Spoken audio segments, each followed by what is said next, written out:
Thank you, Carla. Hi, everybody. Morning. Thank you, Sky. Morning. That beautiful musical version of the Prayer of St. Francis is written by Sarah McLaughlin, and we put the video together, Sky and I, and all the photographs are from sanctuaries or from wildlife rehabilitators,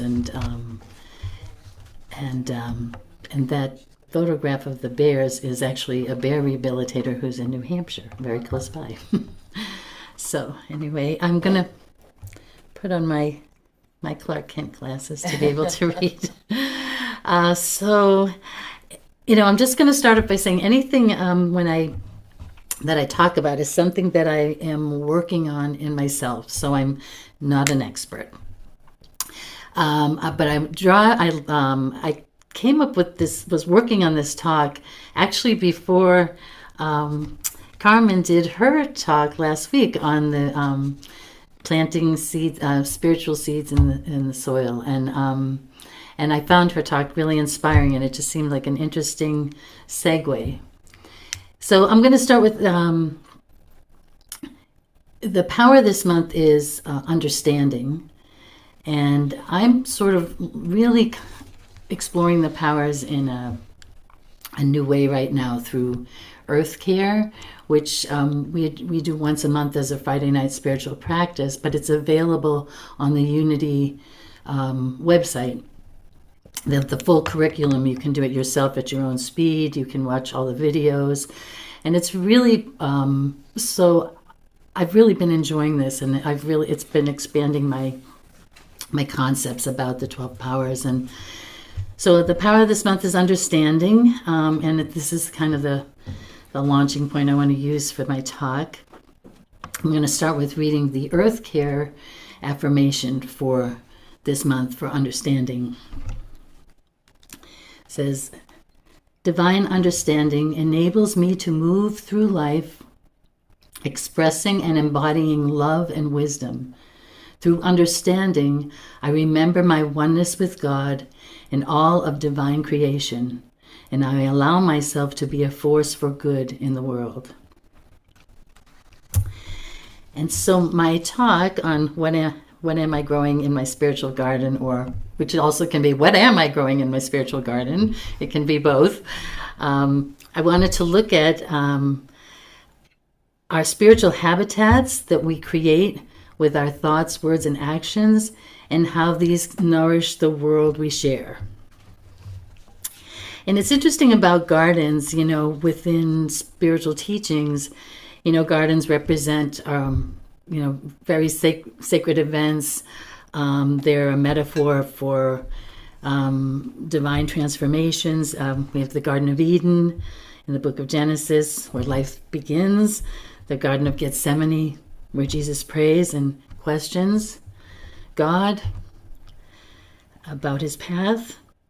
And so this spiritual garden, I really have started working with this as my inner habitat. And I was sharing the other day that when I took my animal chaplaincy class, in the first few months, even though people could see our names on Zoom, we didn't identify ourselves by our names. When we went around, we identified ourselves by our habitats. So I would say, I am called Ellie by some.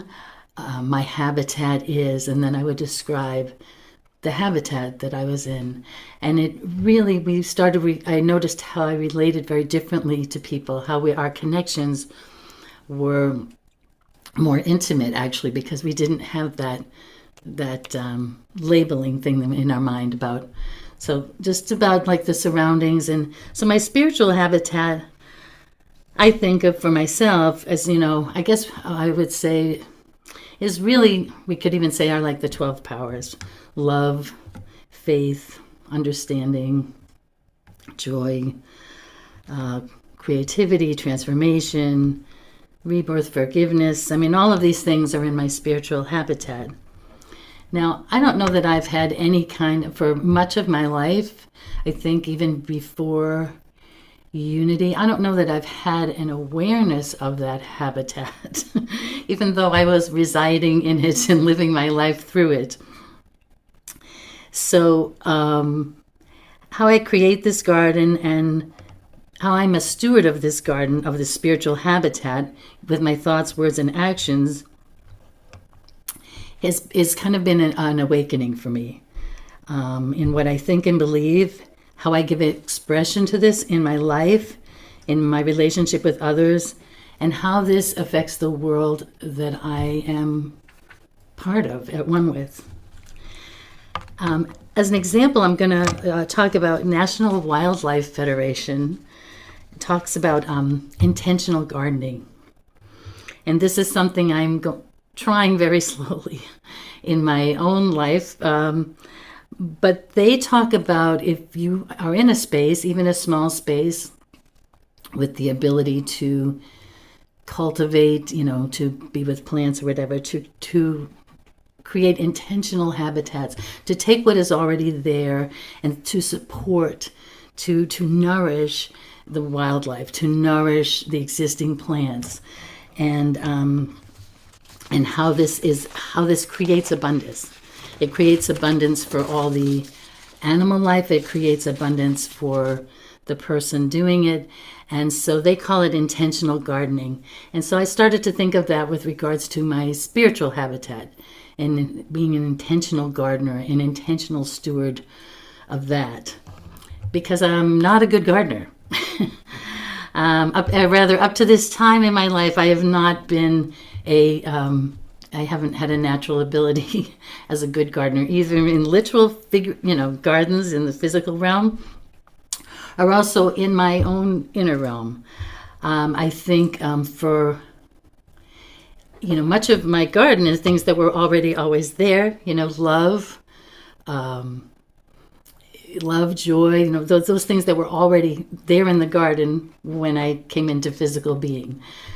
But then there's other parts of the garden that have to be nourished and nurtured. Understanding, wisdom, patience. And those things, I think I just kind of like scattered seeds once in a while or watered once in a while. But I don't think I knew how to really reflect on these and see it as my inner home and the place through which I give expression to my dreams and my higher self. So I'm going to share a little bit of my story as to how that has come about, and let's make sure I'm following this in order. So for a long time, when I was much younger, I would say in my 20s and much of my 30s, my garden had one note. There was one thing planted in my garden, and that was my music, creativity. All things flowed through that space. Nothing else. And my love, my capacity for understanding, everything just flowed through that one spot. And that, I didn't cultivate any other part of my garden. I was deeply passionate and very driven in what I thought my outer life should look like, and also because I had a wealth of, I call it, whether we call it the gift of inspiration or creativity. I had so much creativity that I just, all I wanted to do was give it expression through music all the time, and I kind of didn't have much of an interest in the rest of life. I don't know that I didn't have an interest. It's just that there wasn't a lot of room for it because everything was in that one channel, and not that that's wrong, but it limited my scope of awareness, and it absolutely limited my self-awareness at that time. And so, making a long story short. Lots of weeds in that garden, by the way, without anybody tending to it. Lots of vines of anxiety and fear all around. No one really paying attention. But anyway, I lived that way and made a lot of, had wonderful experiences in music, and was, like I said, very driven in certain goals. So in hindsight, I realized that all of these things I thought defined my life, that were the conditions for my life, the conditions for my spirituality, this thing I needed to see manifest through my creativity, through music, the career I thought I wanted to have. I realized that was offered just about everything I pursued. I didn't realize it at the time, but now I realize, wow, I really manifested these things. And surprise, surprise, surprise, I was the last to find out, to realize that I didn't really want that. I wanted the music. I wanted to express my love through music. I wanted that.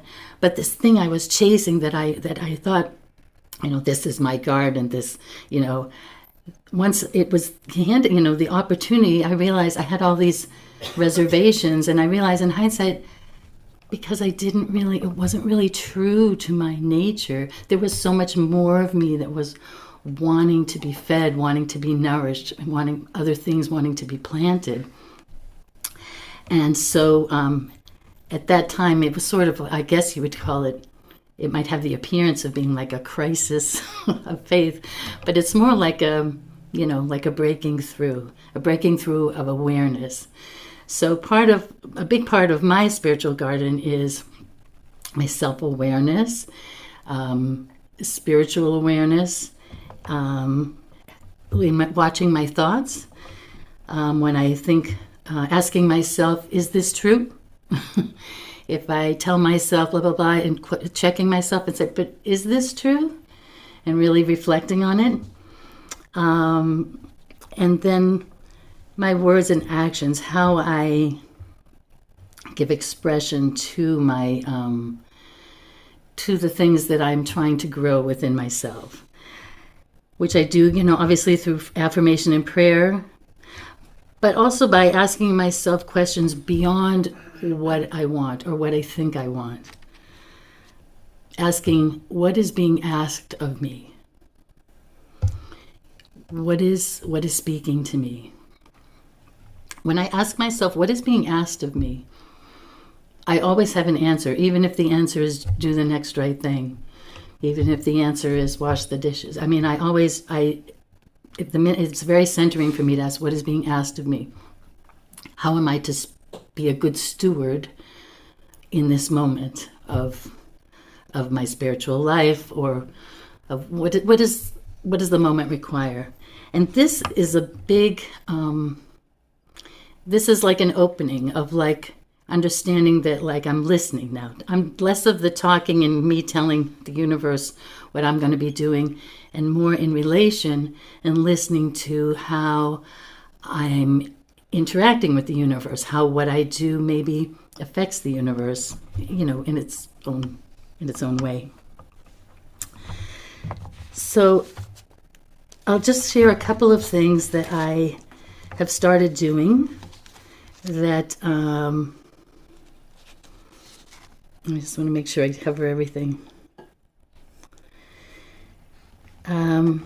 So I've started a couple of things because for me a centering place in my spiritual habitat is gratitude. That's always the place where I can find myself, find my center, find peace, find hope, find love, gratitude.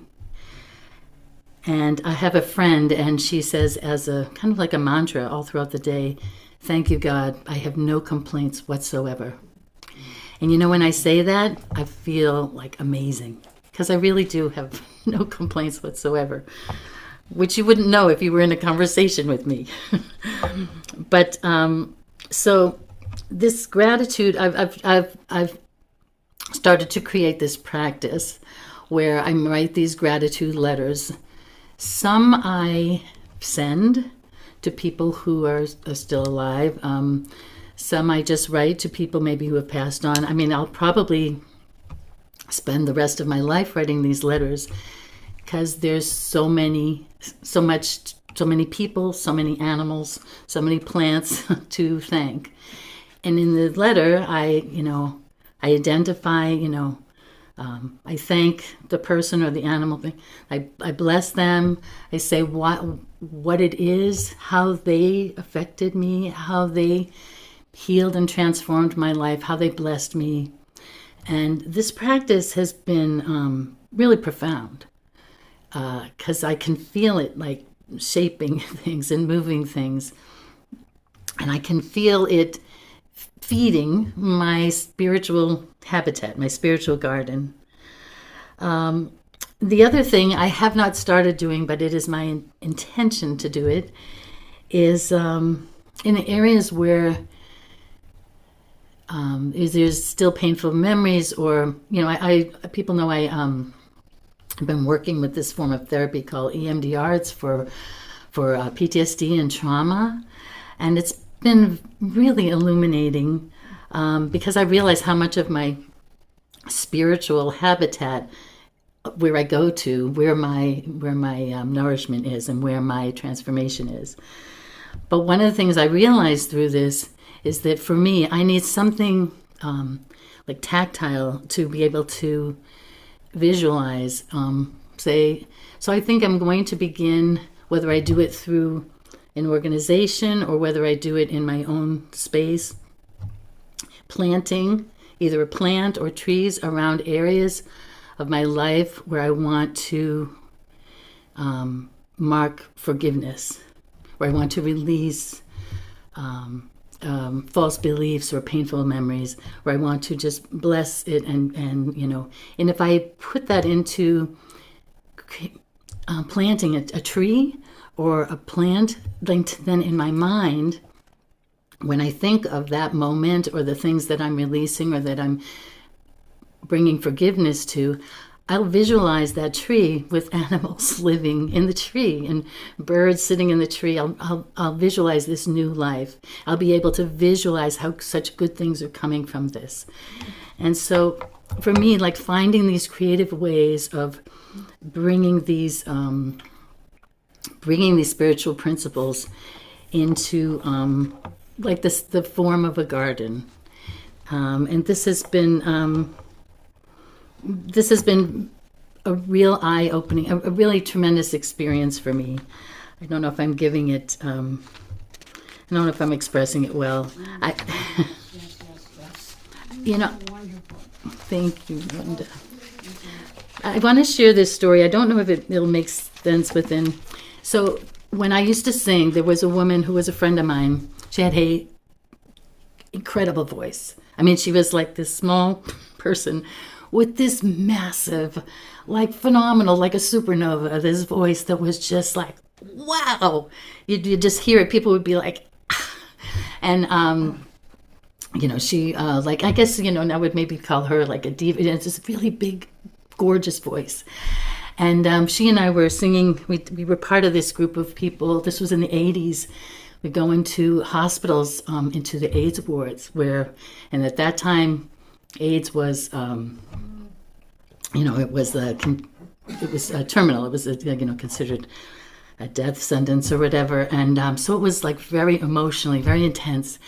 And so we went to this hospital, and my friend got up, and someone requested White Christmas.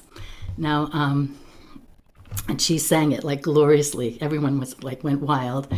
And the person that requested it, after she was done, asked her to sing it. He requested White Christmas again. Everyone was like, yeah, okay. So she sang it again. It was amazing, and her voice was phenomenal. And and I'm gonna cry telling this story. And then he asked her to sing it again. And she really stopped, because it was very clear that what he wanted was not the song, but whatever that song, that the love in that song, whatever it gave to him, he needed that.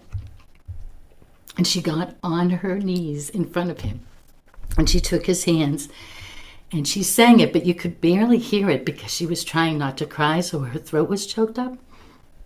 And she was singing like, I'm dreaming. And it transformed me, that moment.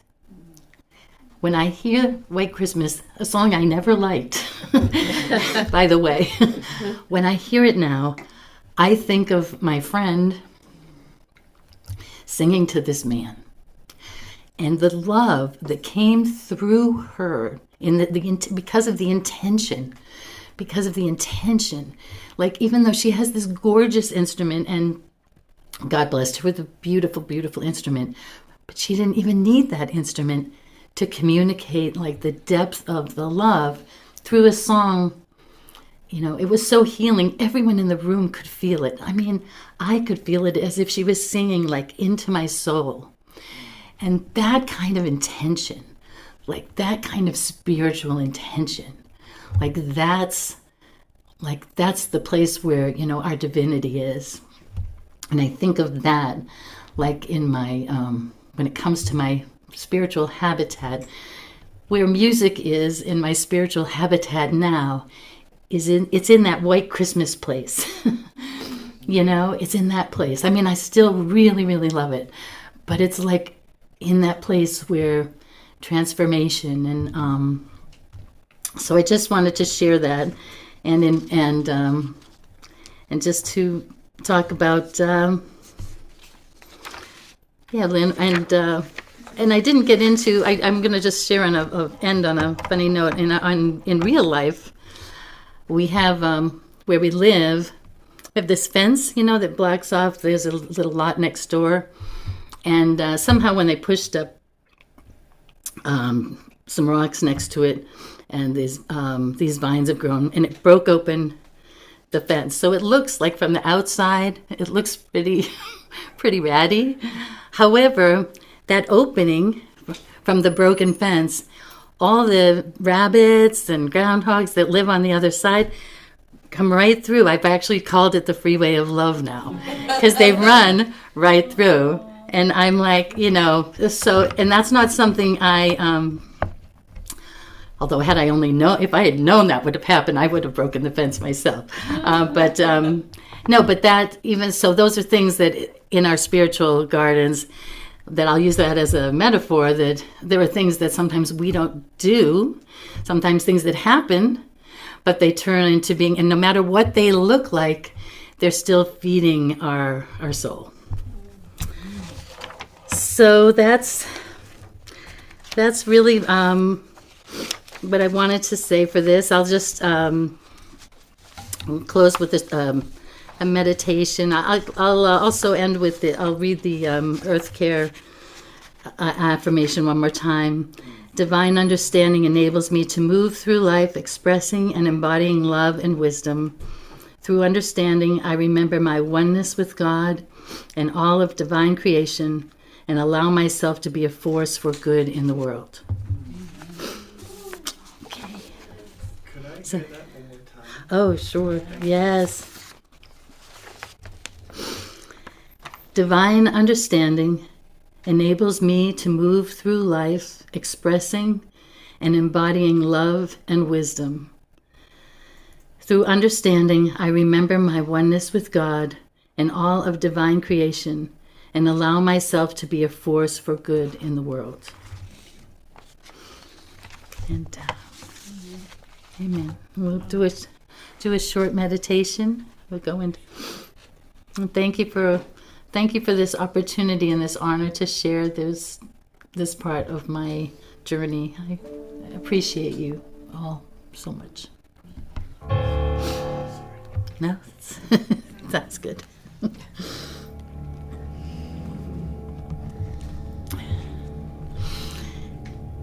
We're going to go into the stillness. Breathe. Breathing in and breathing out.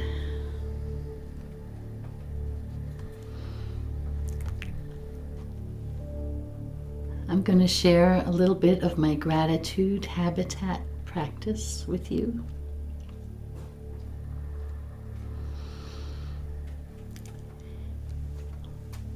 We're going to envision an inner habitat that we can return to anytime and carry with us everywhere.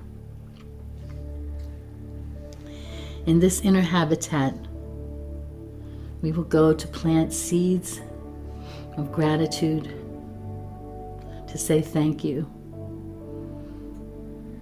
to the animals and people and moments in our life that have brought us to where we are.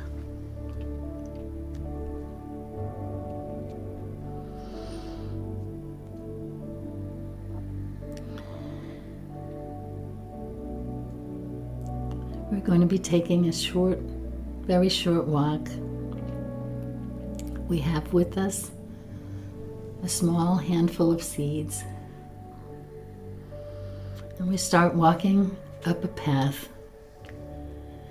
through a little clearing in the woods. It's the very early part of morning, and the sun is starting to rise, but there's a mist over the horizon. And as we walk up this path, we can feel the sun starting to shine on our face. And if we look to the left, we see some animals, maybe deer, a family together. We maybe hear the sounds of a mourning dove or other birds. We feel a light breeze on our skin. And we walk up the path to a large tree. We walk to the tree and imagine ourselves looking up underneath the canopy of branches. And there are small bits of light shining through. Within the light shining through, we can feel the love of everyone who has ever blessed us. It is as if we are completely embraced by the presence of all the love in our life within that tree. And we are so grateful.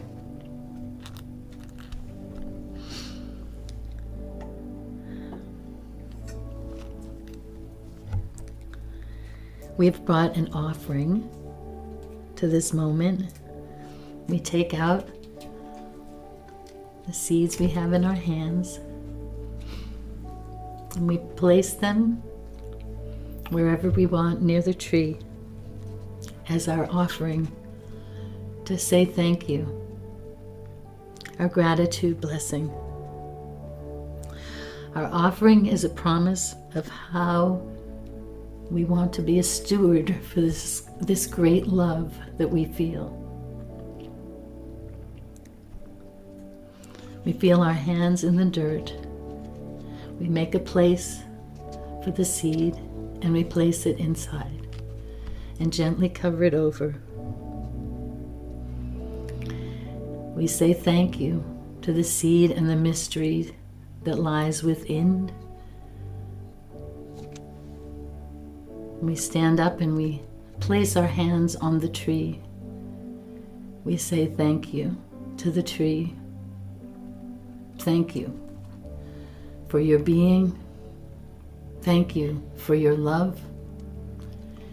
Thank you for being part of my family.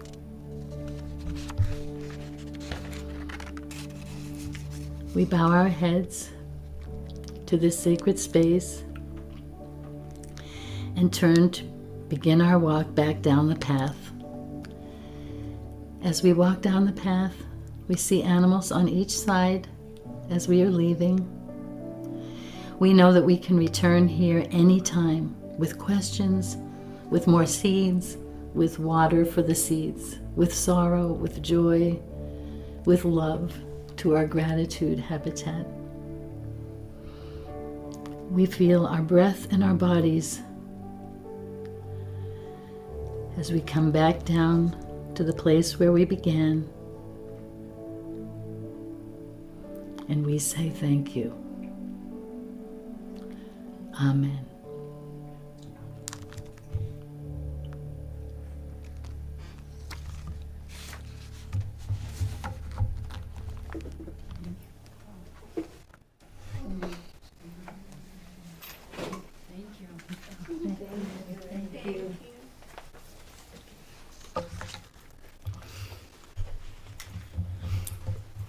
Thank you, Ellie. Thank you, Linda.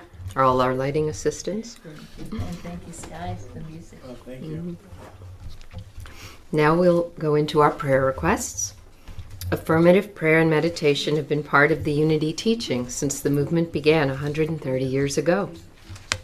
You can email your prayer requests to unityccm@gmail.com and here at UCM for 30 days. And then they're sent to Silent Unity, where they're prayed over for an additional 30 days. Linda's passing out some prayer slips and pens. Please enjoy this selection of music.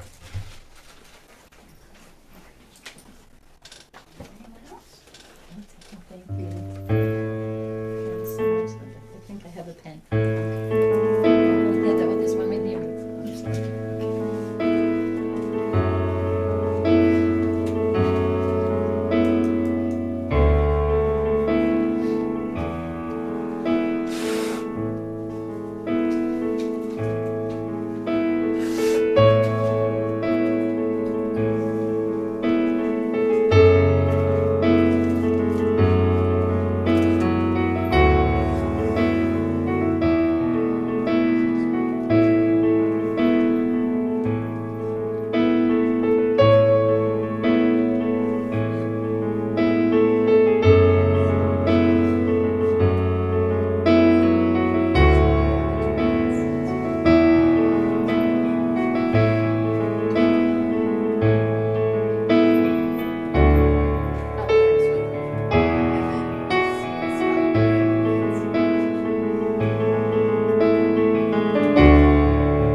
And now it's time for blessing the prayers together. I give thanks in advance and claim these prayers as the truth for myself and my loved ones, as I remain open and receptive to the highest good for all. And so I let it be. Amen. And now, in preparation for giving our UCM